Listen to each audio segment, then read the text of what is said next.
Hello and welcome to the Gersnet Podcast, the independent Rangers podcast made for fans, by fans, and where the content is absolutely free. If you haven't already, please share the podcast where you can and give us a like on our social media platforms. We also have the website gersnetonline.co.uk where you will find plenty of Rangers content, including articles, our online museum, and so on. I am your host, David Wren, and it's International Week. Meaning we don't have our fresh game to speak about. However, fear not, we do have an Old Firm game on the horizon, and tonight we'll be breaking down next week's game with a comprehensive preview of the trip to Parkhead. We'll also look at some of the fresh investment in the club, as well as the club's transfer deadline day activity. Tonight I'm joined by my fellow host, Colin Armstrong, who is fresh off yet another walk up a hill with a dodgy pair of shorts on. Colin, how are you doing? Yes, not bad. I don't know why I'm getting stick for my shorts. My shorts are pretty good. I can hear Stewart talking away in the background. I think he's joined us and doesn't know yet. But yeah, I was up Miko Bin today with my daughter. So yeah, that was all good. It helped pass, a weekend with no Rangers and all that stuff. So yeah, it was good. There's a plane wreckage up there, so that's quite cool, I must admit. It was good. That's fair enough. I mean, you certainly have you found that the jeans are fitting a wee bit better now? These walks up the hills after a lot of weight gain. I have. I actually went the other way. I've actually lost a wee bit of weight because. I started the couch to 5k when we were in total lockdown. I've kept that going, so I run sort of at least 3-4 days a week. Hi, Stuart. And I've been doing the hill walking as well. We were back at the 5s, but that's obviously been binned at the moment. So I have actually went the other way. My jeans are a wee bit looser at the moment, but it'll all go tits up when it all goes back to normal. You know what I mean? Hello. Hi, Stuart. You can hear me now, right? Okay, I'm working. No, listen, I could hear you. You're like Father Jack there. Oh, was that right? The earphones were muted on this computer I was using. Right. No, we could. We're on air. So. Thank you. So now you've. sorry for the delay, chaps. That's okay. I was actually going to ask you how you're coping without the pub, but the sounds of things, you have attended. Pretty well. Yes. It depends where you are in the country, doesn't it? Yes, but how are things, Stuart? It's been a wee while since you were last on, so. No, everything's been. Well, I'd have to say everything is as well as can be expected. I do appreciate there's a great many people out there who are toiling and struggling and who are in a far worse situation than myself. So to that end, I think I'm coping either relatively well or relatively easily compared to other people. I appreciate that a lot of people just now who are struggling work-wise, struggling health-wise and the like. So touch wood, all's okay in that front. Yeah. Tonight we're going to have a wee look at, or a big look, at next week's game. Obviously, the first Old Firm game of 2020, which, given it's October, is quite hard to believe, really. But yeah, I mean, it's a game that's been a few months in the making, certainly, and we know it's going to be interesting. But Colin, I'll come to you first. In terms of a build up to an Old Firm game, we'll go through a couple of things here that have happened in the past week, and have a wee chat about that. But first of all, Ryan Christie, Odsonne Edouard and Nir Bitton. Now we don't like to speak about Celtic too much, obviously, but I mean the fact remains that all three players have been in a situation on the international break where they have either contracted coronavirus or have been in a position to have to self-isolate. We're in three players and three first team players for them to be in this situation. Firstly, are you worried about the game actually going ahead? I think we're in for an interesting week on that front. I think we all saw in April, with the stuff that went on in terms of finishing up the season and how it was going to be finished and all that kind of a thing. I do think there is a feeling amongst a lot of Rangers supporters that Celtic have quite a lot of power within the corridors of the SPFL and SFA and all that. So, I mean, we've had precedent already with St Mirren. They were told to find a keeper 24 hours before the game. I believe there's a route map. Someone sent me it, and it's all this. Is it this situation? Yes. Go that way. If it's no, you go that way. And I mean, I was under the impression if Celtic could field 13 players, fit players, then they would have to play the game. Looking at that sort of route map, I don't know. I mean, I don't know how accurate it is, but it suggests that if they can't field 13 players, then the game can be postponed. I have a feeling that Celtic, I don't know if they would want to go down that road at the moment, but I think if there's maybe one or two more, then I think they will. I think they will be looking for the game to be postponed. So I think we're in for an interesting week. I'm not convinced as of yet that the game will go ahead, but I suppose we'll find out. I mean, don't get me wrong, you get the banter online and Twitter and all the rest of it, and like me and my mate are joking about them saying they're riddled with it and all that kind of stuff, right? But it's only, you would imagine it's only a matter of time before we get a positive case. It's rife throughout the game at the moment. There's positive cases popping up left, right, and centre. It seems unlikely that we would dodge that bullet. So as much as it provides a bit of banter at the moment, you're also aware that it's probably coming our way at some point as well. So, but yeah, in terms of this week, I think it'll be interesting. I think Celtic would prefer that the game didn't go ahead. I kind of get the impression they were looking for that anyway when they realised that the supporters weren't going to get back in. So, I'm not convinced it will go ahead, but I suppose we'll find out. Sure. When you look at the actual, authorities in this, and that being the SPFL and the SFA, and there's this joint response group. Obviously, football's already been in hot water with COVID-19. On this occasion, it's difficult to avoid what's happened. But what do you expect to see and hear from the authorities through the week? Do you expect them to say anything unless there's another positive case or two? Personally, I just think the whole sort of setup in terms of how COVID is dealt with as an entity within football is rather confusing and almost as if it's been made up on the hoof. When the likes of the Aberdeen players were participating in something that maybe they shouldn't have been participating in, games were called off then. You have the bizarre situation with St Mirren basically told to go out and find a goalkeeper when, with what is arguably the most specialist position on the football pitch, they've got three goalkeepers they can't use, yet they're still made to play a match. And then you have Scotland at international level, bizarrely travelling to the Czech Republic to play what in effect is a third stroke, fourth 11 for the Czech Republic, and then celebrating the fact that they actually beat, which is the equivalent of a team that you wouldn't send to a gala day tournament or a testimonial match. I just think there should be hard and fast rules that if anybody within the camp is tested positive for COVID, you either say, right, that game is off and we'll catch up with it at a later day, or you say, regardless of the circumstances, you have enough players or fit players to play, and you do the same as what the Czech Republic had to do and hoover up whoever they could get their hands on, and you still play the game. It's currently an occupational hazard. I don't think anybody is going to be exempt from cases of COVID within their squad or their bubble or their pool of players or whatever it is. I think it's something that has to be lived with. I just wish there was some kind of definitive response to how we deal with these things, and then you would take away all the sort of angling that, well, they're trying to get a game put off.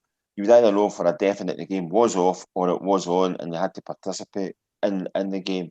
I just think it's the waters are completely and utterly muddy just now. I realise somebody might come back to me and say, well, actually, if you look here, there's an article, Article X, memorandum number 15, stroke, subparagraph 2.4 or something like that says this. That's all well and good. I don't think it's very common knowledge, and I just wish there was a bit of clarity about the situation. Colin, in terms of this, and this isn't just a Scottish thing. I think, you've seen across the games, both in the Nations League and the playoffs last week, these positive tests sort of appearing. When we are dealing in a global pandemic like this, and especially when what we're seeing as second waves of the virus, popping up all over the place, is it wise for football players to believe in the club bubbles, the testing, the rigorous processes that they go through to keep safe and keep free of the virus? Is it clever to be sending them, and that it's not to say that international teams aren't going through the same rigorous processes, but there's always that travel issue, getting to the international setups, all the things that can happen between leaving the club bubble, so to speak, in the international setup. Is it wise at the moment, especially at this moment, particularly in the pandemic, for players to be travelling to join up with international teams? I think the short answer is no. I think it's obvious that, given the current situation, we've never been in a situation like this before. None of us, this is a totally new experience for all of us. And sometimes certainly in my situation, every now and again I have to pinch myself and say, is this actually happening? Because it really is quite serious when you think about it. So yeah, it took a lot to get football back going in the first place. I would make an argument to say if we're coming into a second wave, then you're straying back into the territory when football might get cancelled altogether. However, that's a separate thing. But surely to try and avoid that, as cases are increasing, then you would limit the amount of travel that your squad was doing. But at the end of the day, you can say that the football authorities are making the decisions and all the rest of it, but are they really? I don't know if they are, because we had Euro 2020 was cancelled, so how many millions were funneled into that tournament via sponsorship? How much money has UEFA taken in sponsorship for that tournament that didn't happen? So these sponsors will be, chapping at UEFA's door saying, well, when is this tournament happening? We've given you X amount of millions, nothing's happening yet. So UEFA will want these competitions finished. Absolutely. So I don't think it's wise, but it's not, the decisions that are being made here, it's kind of like the real life situation. You know what I mean? I think if all the politicians got their way, I'm talking about, UK and devolved sort of parliaments here, I think they would just say, you know what, until this is fixed, we don't go out, there's no pubs, there's no this, there's no that. But they can't do that. They've got to try and strike a balance because people's jobs are at risk. And I think it's the same for football authorities. It's money that's making the decision, really. You know what I mean? It's not common sense. Decisions aren't made based on this is what's best for players and this is what's best for football. It's based on, well, this is how much money we've taken. These sponsors expect a tournament, so the tournament has to happen. So that's why these players are getting pulled left, right, and centre. But it's not wise. Of course, it's not wise. It's not wise to be travelling, to other countries at the moment, given the current situation. But the decisions that are getting made, they're not made on football alone basis. It's based on money. It's based on finance, and UEFA will need to deliver in 2021. They will need to get that tournament up and running. So that's how the shots are getting called, in my opinion. There's a bit of this. I honestly think, and again, what you're saying is right. That guys, the health and well-being of players has been jeopardised because tournaments need to be played simply to bring money in. But I think if there's enough parties across all the various competitions and all the various organisations, surely somebody would have seen sense then, rather than take guys out of safe bubbles with their clubs, to put them in an international arena, take them out of that, put them back into a club arena, then take them on European trips for, the likes of Europa League or Champions League matches.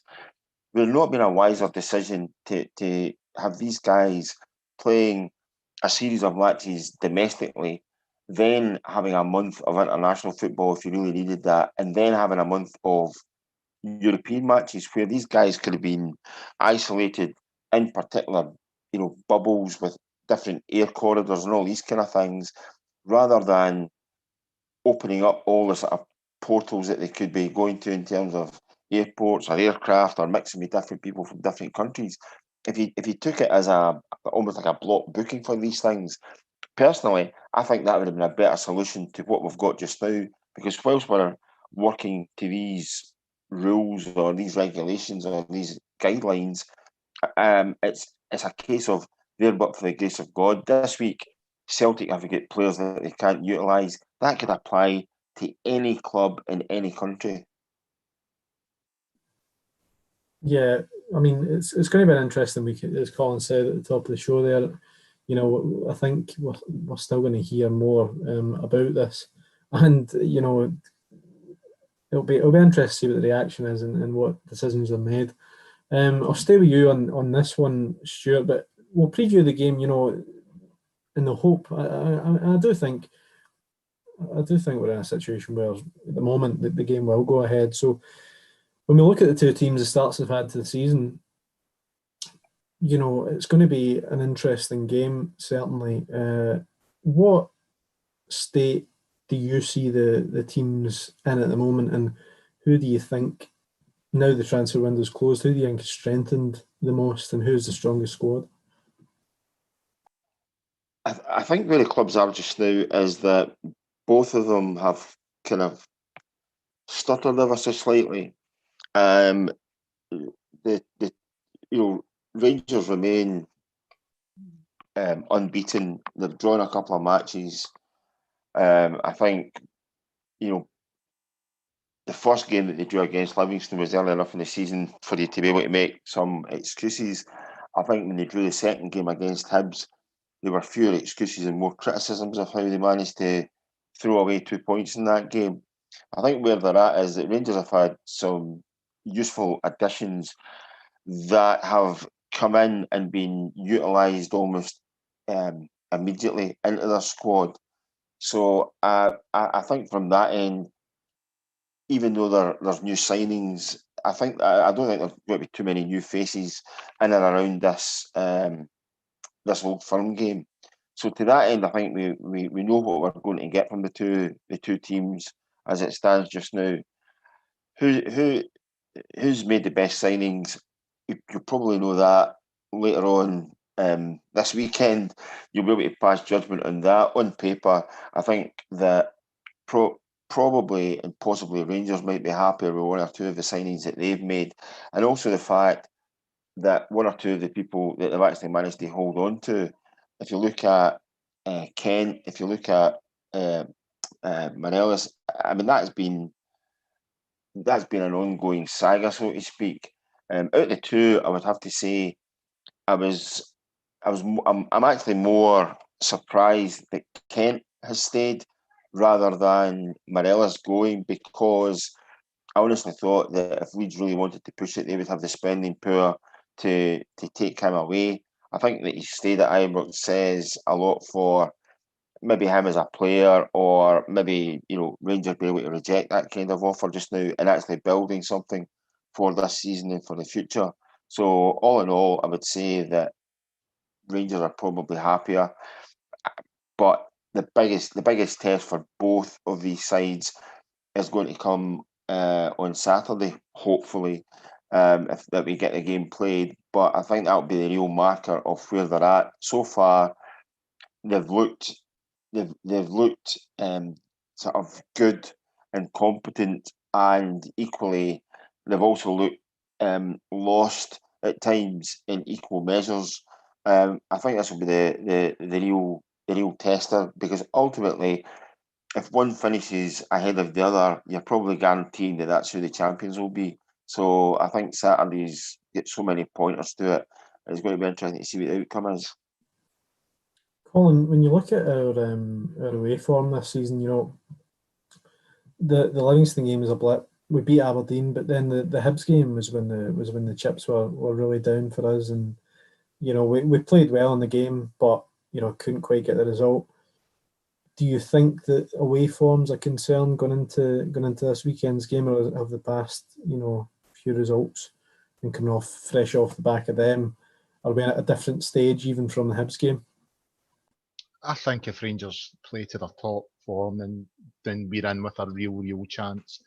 I mean, I get the criticism, right? The Livingston game, you're always going to get that if you don't beat a team like Livingston. But at the end of the day, they are a difficult team to beat up there. I think they were sitting with 6 men behind the ball at one point. It wasn't a back 5 or a back 4, it was a back 6. And they made it really difficult for us. Artificial pitch, which is something that we've consistently had issues with in the past. So yeah, and I mean, Celtic have dropped points up there as well. So it's a bad result, but it's a ground that has thrown up these kind of results in the past. The Hibs game, I thought the reaction to the Hibs game was a bit of an overreaction, to be honest with you. I think Hibs are in a good vein of form at the moment. I was sort of debating on Twitter the other week there. Somebody was saying to me that Hibs aren't very good. Well, at this present moment in time, they are. They're a difficult team to beat. They've been playing well. They hadn't conceded a goal from open play up until we played them, and we scored 2 that day. So as much, I think it was the manner of the draw that was disappointing. The fact that we were getting beat and then we pulled it back, and then when we went 2-1 up, you always think a good Rangers team will see it out. And it was a daft error and a refereeing sort of blunder that's cost us. So yeah, I get that there's been a couple of blips along the way, but I'm more sort of enthused about how we've looked when we've played well. I think Rangers have looked, probably as impressive as I've seen them in a long time when we have clicked and played well. If we play the way we can play on Sunday, then I think Celtic supporters and Celtic in general will be worried. Whether we play like that is another thing, but if we play the way we can play and to the sort of levels that we've reached in a couple of other games, Dundee United games sort of standing out at the moment. We went to Pittodrie, although it wasn't a brilliant performance, we never ever looked in danger. In fact, that's another thing. For long periods in these games, we look solid. You're forgetting that we've went 7 games without conceding a goal. We're a tough team to break down, and when we play, we are a good team to watch. And the European results as well, have been excellent. If we hit the sort of form that we can hit, I think we'll do well on Sunday. I think we're in with a right good chance. I think if Rangers can turn in what Colin's saying about the level of performance, and I don't disagree with him. I think if Rangers, if they turn in a performance something like what they have achieved in Europe this season so far, or what they've achieved in Europe for the last couple of seasons, I think they could get a result and maybe even a win that will put a marker down for them for the rest of the season. I think that's a kind of performance level that it will take to beat Celtic. I also think that's a kind of performance level that Steven Gerrard might be expecting. And regardless of what you might say about Celtic, if there is one team that it might suit Rangers to play some football against, it would be Celtic. So therefore, you're looking for them to turn in that kind of over 90 minutes. You're looking for them to turn in that kind of display again, because we all know, having seen them this season, that they're capable of it. I mean, the Livingston game, yeah, it can happen when you're playing on that Axminster carpet. I'd still be disappointed in the manner in which the points were dropped against Hibs. I know you could say there was the officials got it wrong. The fact you gave the ball away in the first instance is, for me, is where I would point the finger first. But Hibs are a good team. I think that day there was a lot of Rangers fans who thought that Jack Ross, the Hibs manager, would be the same Jack Ross that once played fullback for St Mirren in a League Cup final and just switch off and not do his job. He's a different sort of animal these days when it comes to club management, and I knew it was never going to be easy for Rangers that day. But again, the level of performance that you're looking for this Saturday is Rangers have actually actually shown people what they can do, especially in the European domain. And the same thing would get them a win on Saturday, I think. Colin, if we look at the game and the likely, I suppose, setup of both teams, and running through some of these, head-to-heads that you're likely to see next week, and the key battles are the ones that I've sort of pinpointed here, but you would think that Helander, and the reason I've gone with Helander out of him and Goldson is more for the fact that he was so impressive against Galatasaray marking Falcao. But if you think it would probably be Helander against, taking Edouard out of the equation, if he is in fact going to miss certainly the training and the build-up, you wouldn't think he would start. So it could potentially be Griffiths, it could potentially be Ajeti. Then you've got, in midfield, you've got Arfield, who's in a rich vein of form, quite possibly playing against, Scott Brown, and that would be a head-to-head you would like to think that would be one that would be very, very competitive there. And then you've got Kent, who's in fantastic form for us, and they've got the boy Frimpong at right back, who, by all accounts is doing well. When you look at that compared to previous years, and you look at sort of the head-to-heads and in isolation, I suppose, what are you expecting from those sort of battles and the key battles on the pitch? I mean, starting at the back, I think we're fine. I mean, if he goes with either Balogun or Helander, I would be comfortable because the two of them have looked solid. Goldson, all right, the mistake at Easter Road aside, has looked solid. Tav's in the form of his life at the moment, and you've got Christ, I'm forgetting the left back's name. What's his name? Barisic on the other side. So I think the run that we went on, earlier on in the season when we went 7 games or whatever it was without conceding a goal, that shows you we're solid at the back. The performances in Europe show you we're solid at the back. So in that respect, I think Rangers will do pretty well. I think Celtic will have to play well to score against us. So in terms of the back, I'm fairly happy. In terms of Arfield against Brown, well, we've seen Arfield, before. He's got the better of Scott Brown on a couple of occasions, so I wouldn't have any concerns on that. Arfield, I think, is again, he's in the form of his life. He's like Tav, he came in that game against Dundee United, and you could see that there was a level of hunger and a lot of his movement. It just looked like he was well up for it, and that's continued. It's not just like he's secured his place in the team and let that level of sort of performance drop off. He's maintained it, and he's certainly one of our better players at the moment. I've got a wee concern that I genuinely think that Gerrard might go with Ryan Jack on Sunday. I think Ryan Jack's one of these guys that he trusts, and if he's fit, he goes straight into the team. So it'll be interesting to see. I mean, I don't know if he would drop Arfield for him, but maybe I don't even know if he would drop Davis. But I've just got a funny feeling Ryan Jack's going to pop up on Sunday. I think he might start. Sorry to jump in there, Colin, but just on that point, I would be surprised if it was Arfield dropping out for Jack. I think when you're bringing Jack in, you're looking at Kamara, or most likely Kamara or Davis. I don't think he takes Arfield out for Jack personally. But no, I don't think so either. But I mean, all of them are playing well. Kamara's playing well. Davis is playing well. You know what I mean? I just think something tells me he's going to go with Jack. And see right now, and this is not a sort of slight on Ryan Jack at all at the moment, but I think we've played our best football this season when he's not been there. And I'm not saying that that's him, he's done, he shouldn't be back in the team. You just get periods of time where some players kind of get in because the boys that are holding the jerseys are playing really, really well. I would maybe tend to, if it was up to me, I would go with the guys in form, but I've got a feeling that Gerrard will maybe introduce Jack from the start. In terms of up front, that's kind of where I've got the concern, because Ryan Kent is, again, another one that's a player in form. I don't think he's been quite in the same form the last couple of weeks, though. And I think that's because he was displaying his best form and Roof was in there. I think the two of them link up really well. And I think Ryan Kent doesn't have that same understanding with Morelos. I don't think. I think Ryan Kent can look quite frustrated when he's playing alongside Morelos. I think they're just on different wavelengths at times.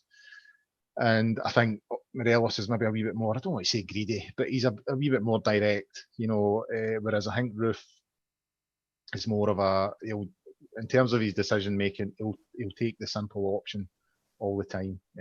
I'm not convinced Morelos does that. So my concern is that Ryan Kent won't get as much service, because I think once it goes to Morelos at the moment, it can just disappear.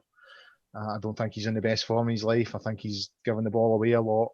Whereas when Kent was linking up with Roof, anytime Roof was getting the ball, the two of them were linking up really, really well. And I think we might miss that if it goes with Morelos. And you would think he might, I think the general feeling is that he's still the best striker at the club. So Itten's, he's had a wee knock. Don't think Roof will be, if he is available for selection, I certainly don't think he'll start. So I would suggest that it's looking like Morelos will start the game. So that's my concern, that Ryan Kent just won't get the same level of service. He won't be able to get involved in a game because I don't think he has the same understanding and the same relationship with Morelos as he does with Roof. Are you concerned about Morelos, Colin, when you look at his recent performances and the fact that he didn't leave in the summer transfer window? I am. I'm not going to lie. I wanted him gone, and that's not being dismissive of what he's done for the club and the form that he's displayed. But it just seems to me that he's a long way away from that form that he was sort of displaying post Christmas last year, or sort of pre-Christmas, sorry. And it's the whole thing rumbled on. He's gone, he's no going, there's a bid on the table, it's been knocked back. Now, I'm quite glad that Rangers were prepared to hold out for the money that they want and what they think he's worth. That's a nice change, because over the last few years, we've let some of the players go for a ridiculous price. But you do worry that if he can't get back to that sort of level of performance, then his value is going to go down. So that's my concern. I know I was listening to the show last week, and Stewart was saying that we're asking him to play slightly differently, and so he's not going to get as many goals, and I get that, but a lot of moves break down at Morelos at the moment. He's cheap with possession. I think he doesn't protect the ball well enough. He doesn't bring others into play well enough, and he just looks like and he's not scoring the same amount of goals either. So you're kind of questioning, well, what is it we're actually getting from him at the moment? So yeah, I'm a wee bit concerned about Morelos. When you see, this will be the weekest he finally gets his goal against Celtic. That'll be, typical commentator's curse. But I have to say, I'm a wee bit concerned about the Morelos situation at the moment, because I genuinely believe Rangers felt he was on his way. I think that's why we signed Ditton. I think that's why we signed Roof. I think they were confident that he was on his way. So that he's still here and not on top form, I think that's a concern, man. I think you're right there in terms of last season. You had Morelos, or you had Defoe, and little else in terms of backup. When you go out and sign two strikers, I think you're putting down a marker as to where what your squad's going to be. Rangers, all the way through with Steven Gerrard have played with a striker. And a three supporting midfield players for the vast majority of the time. Suddenly, having two going into one, or three going into one, is often difficult. Having four going into one just doesn't work at all. And I think to that end, I think most people thought that Morelos would be gone. For me, it seems as if he doesn't have anything like the enthusiasm he once did. Even if he didn't look very happy, which he's never done, he still managed to get amongst the goals. And I think, for a number of reasons, that I do wonder what threat is actually there. Whether, and again, going into a big game against Celtic, they've managed to cope with him, easily enough, and probably know how to cope with him as well. I do wonder if either of the two new guys, or are more of a kind of joker in the pack, a kind of wild card that might actually spring a surprise on Celtic, for me, that's an area that only one guy can resolve that, and that is Stephen Gerrard, either by picking Morelos and telling him to get his backside into gear, and this is what is expected of him, or to play somebody else in that role. Yeah, I mean it's going to be an interesting one. Certainly, if Roof is fit, whether Gerrard, has a decision to make there. Just moving on, Colin. It'll be an interesting game for many reasons on Saturday, but this behind closed doors idea, for both sides, to play an Old Firm game, Rangers versus Celtic, it's famous for the atmosphere and the levels that brings out of players, being inside that cauldron, 60,000, 50,000 fans. How will that affect, firstly, the game itself, the experience of the Old Firm game, but also when you actually look at the fact that, Rangers and Celtic have both been playing, with significantly reduced capacities in the away end over the past 2 years. How will the lack of fans affect both teams going into Sunday's game? I mean, I think we've discussed this before, and certainly, I think Rangers are the type of team that are benefiting from there being no supporters at the moment. I think going to Celtic Park, I mean, I said earlier on that Celtic were desperate to get fans in, even if it was a reduced capacity, because they know it makes a difference. If you've got the supporters behind you, especially in the sort of dynamic you're talking about now, you're only getting 800 away supporters in, and that makes a huge difference. You know what I mean? It also makes a difference to the referee. I noticed an incident. There was a couple of incidents on day one at Pataudry with Morelos, where he had a couple of wee, I think it might be McKenna, I can't remember, but there was a couple of wee digs here and there. You know what I mean? And you're thinking to yourself, sorry, I'm sounding like Charlie Nicholas there, but I was looking at it thinking, see if the supporters were in, the Aberdeen fans would have reacted to that in a big way, and it switches on the referee, like, oh, what's happened there? So then he starts looking for things. So wee things that are nothing that supporters take exception to and howl and protest. Oh, that's gone. Morelos was sent off at Celtic Park. I don't think it was last season. I think it was the season before when he was involved with Scott Brown. I'm still convinced to this day it was a nothing incident. You know what I mean? He's just kind of backed into him a wee bit. I think he was sent off for using an elbow, but I don't think it was anywhere near an elbow.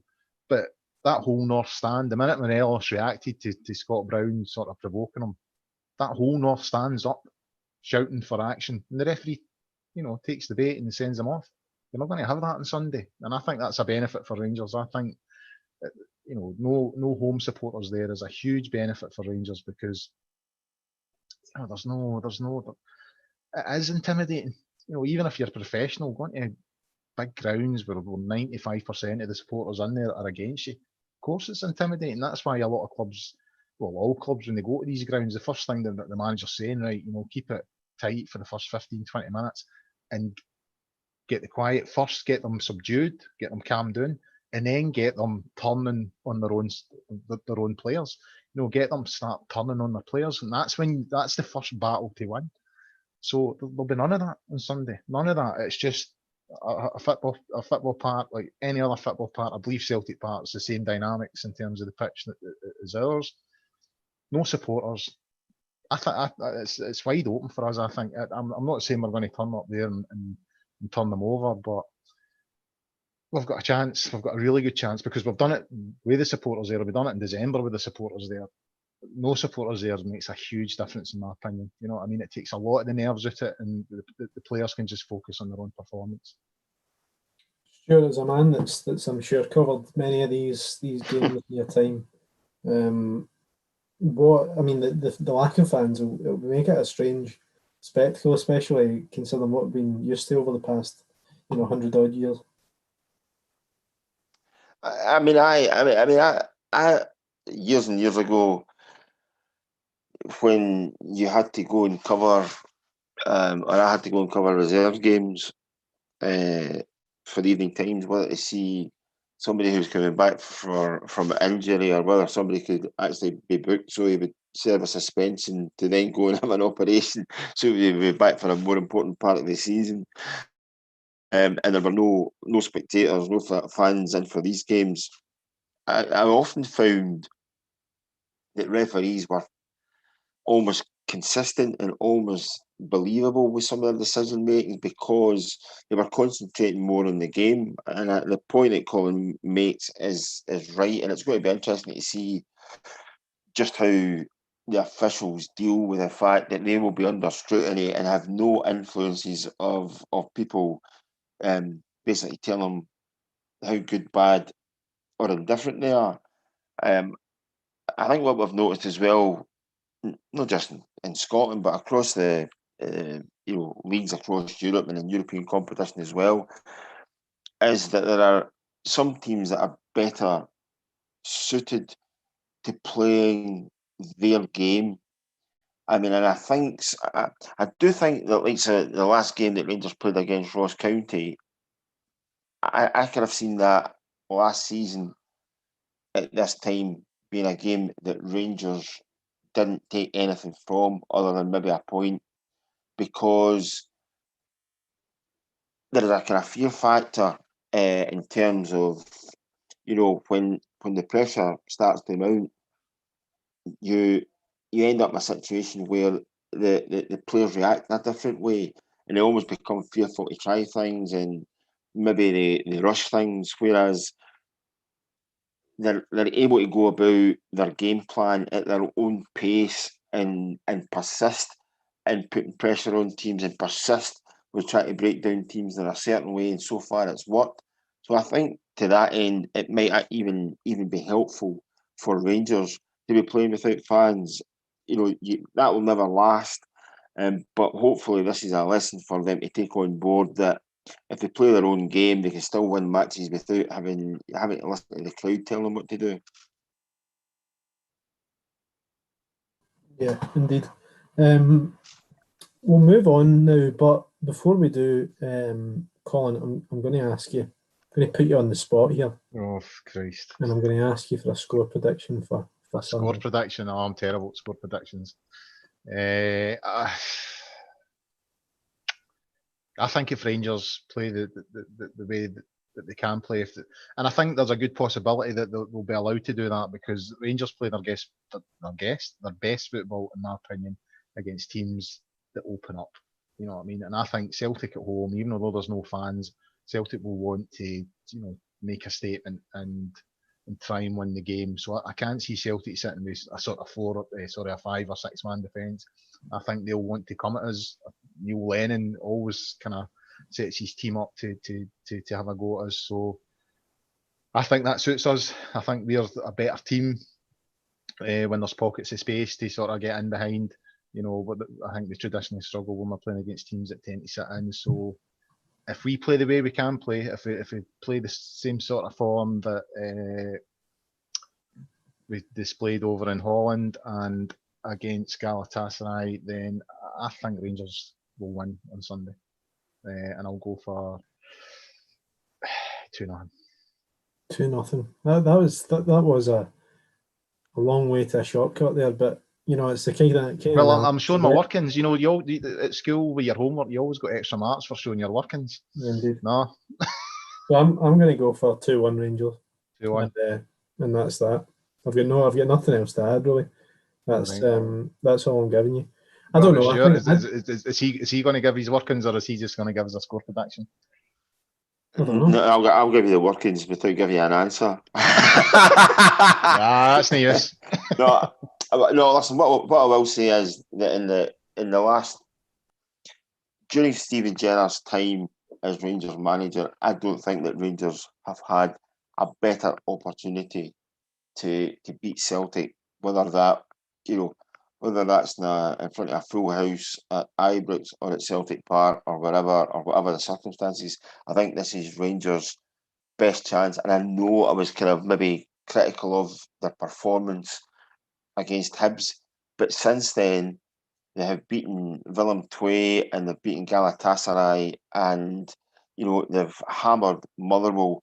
and also get 3 points against Ross County. I think maybe just now we're dwelling on a wee bit of what Rangers have and haven't done, simply because you've got this, international break that really nobody's either very interested in or has wanted. And I honestly think Rangers could win this game by a goal, be that 1-0, 2-1, whatever it might be. I think this is a definite opportunity for Rangers to actually, state their case as to whether they're going to be pushing Celtic all the way, or whether they're flatter to deceive again. Yeah, I mean, personally, what I will say, we've all given a prediction. What I will say is, I don't think that whatever happens next week will, decide the league. So whichever way it goes, I think. Well, it could, David, because the league could be over by November if COVID comes in again. Very true, actually.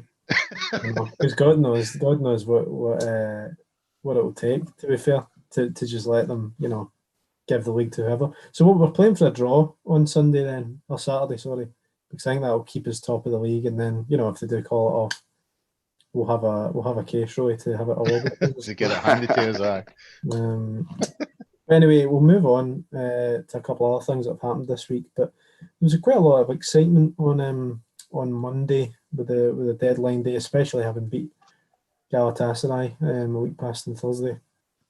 I think there's a few supporters were expecting a bit of business to be done.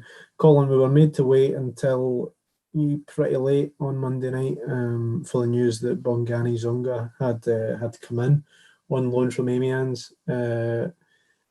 Today, the Sunday Mail carried a story which said to sign him permanently if he impresses will cost us around 2.7 million.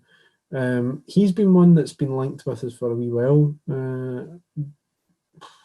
Not a lot, I suppose, is known about him. I did watch a wee bit on the old YouTube, which everyone seems to do nowadays. But I did see a wee bit of him.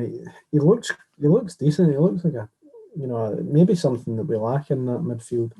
A physical sort of all energy, all action midfielder.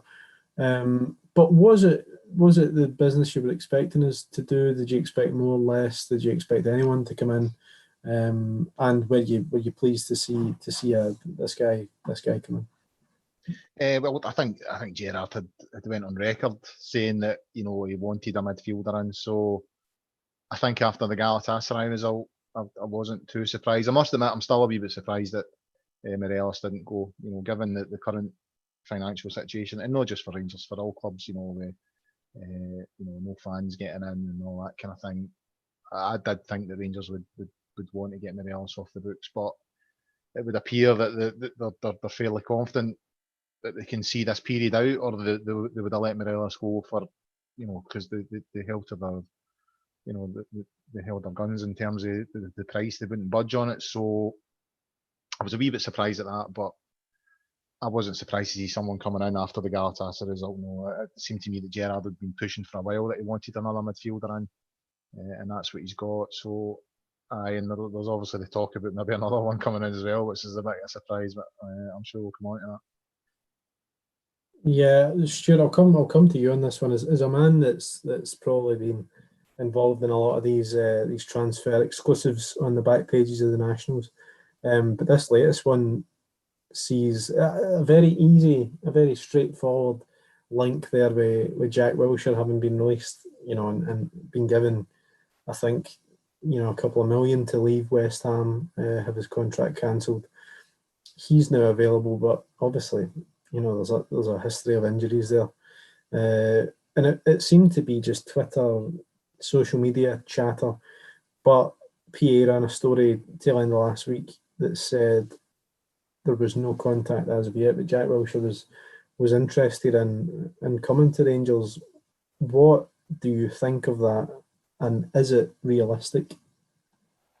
I think this might be one of these deals where if Rangers were to invest in Jack Wilshere, it would be a case of almost pay as you play because of his track record in terms of injuries. One or two of my friends are fans of Bournemouth, and when he was down there on loan and he was fit and healthy for a long period of time, they were really impressed by him. I mean, really impressed by him. They almost, they got to see the type of player that Arsenal fans had always raved about, and maybe then didn't see because of various injuries and ailments.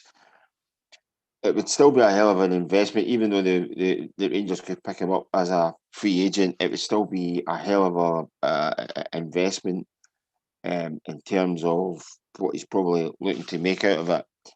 I still think it's one of these where, yeah, Rangers might be in the mix if he's looking to play football, but then again, there are a number of other clubs that would, if they came in, just anybody in the top flight in England, if they were interested just now in Jack Wilshere, I think he would look at that or eye that move before he might consider Rangers. You never know, but again, a hugely talented player who is still relatively young, who still might do somebody a turn or a shift if he can keep his fitness, but that would still be the question mark that I would have against Rangers making any move for him, because the last thing they could do is have a marquee signing that then collapses like a cheap tent.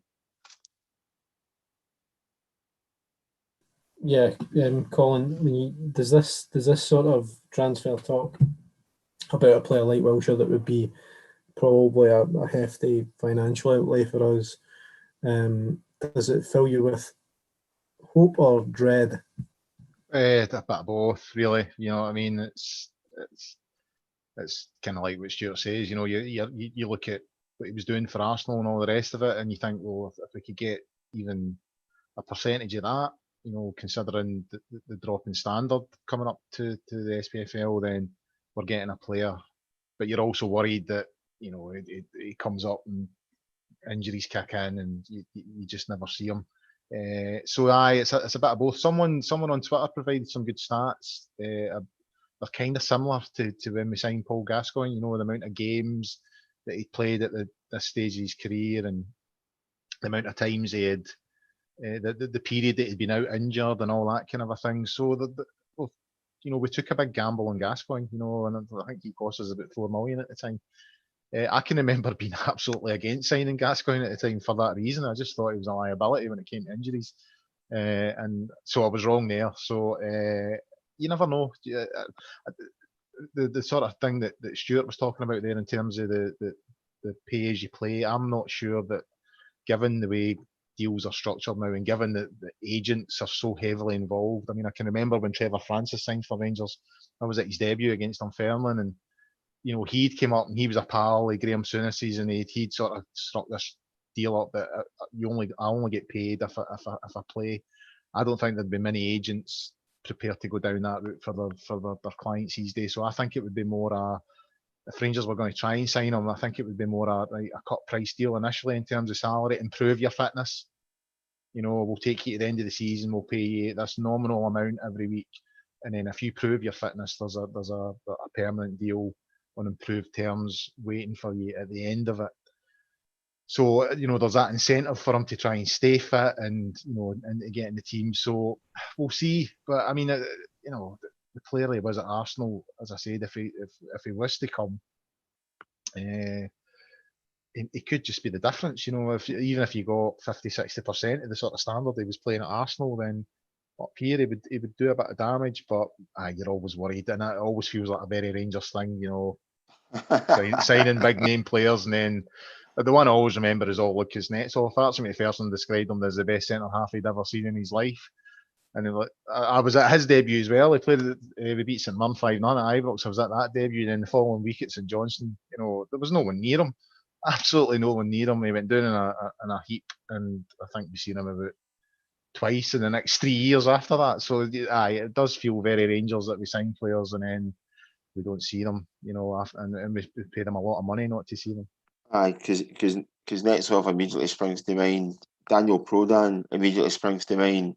Sebastian Rosenthal immediately springs to mind. Yeah. I mean,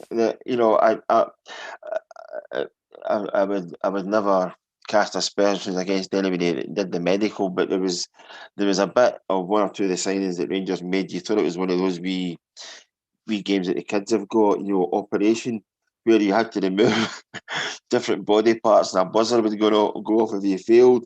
You sometimes wished at the medical that these guys had actually, gone through was nothing, was something not dissimilar, that there have been warning signs along the way.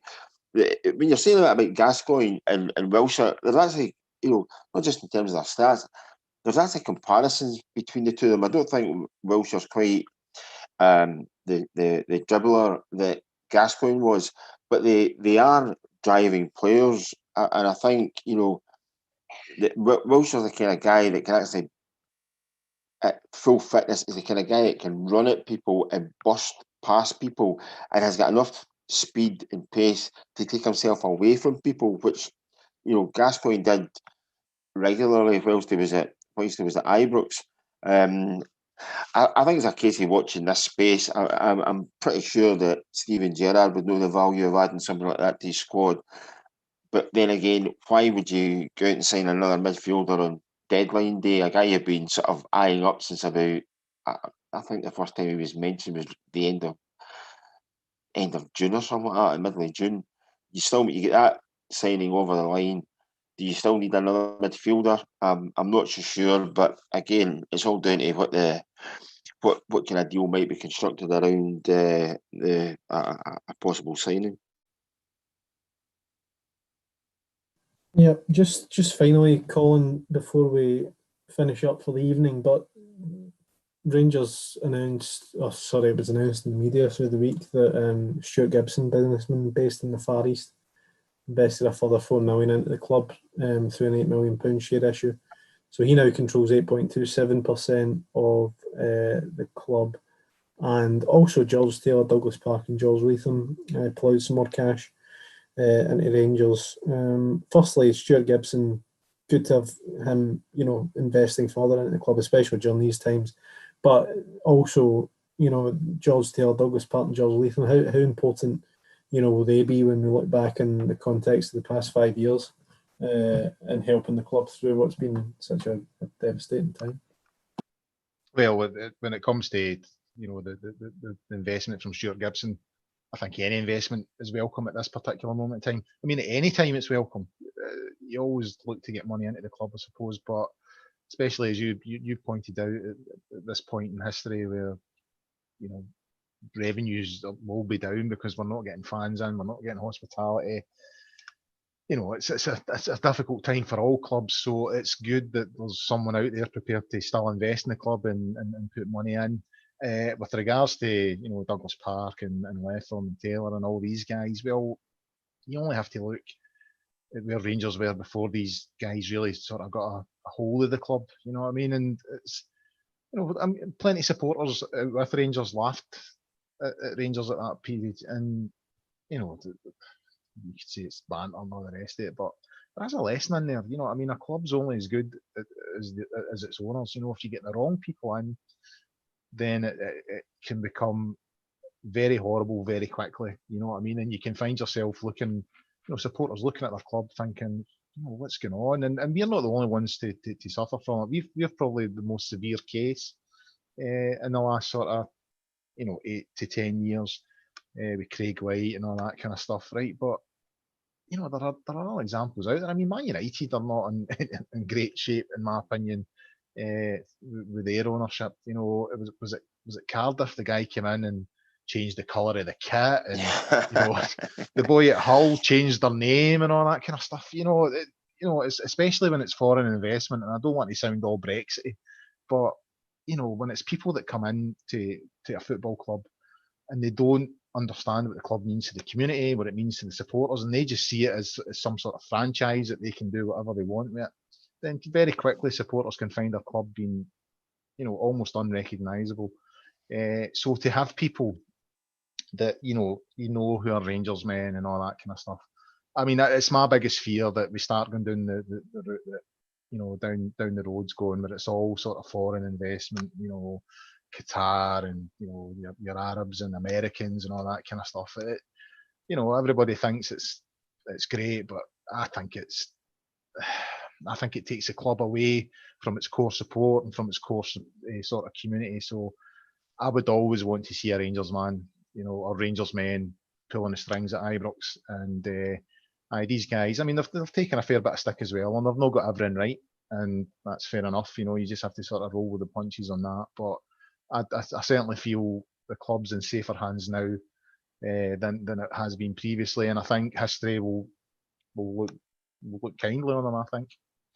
Yeah, just what I was saying there about the point we made about Rangers signing different players who then were found to be either carrying injuries or immediately injured as soon as they signed for Rangers. The same goes when it comes to having written stories about investment, over the years.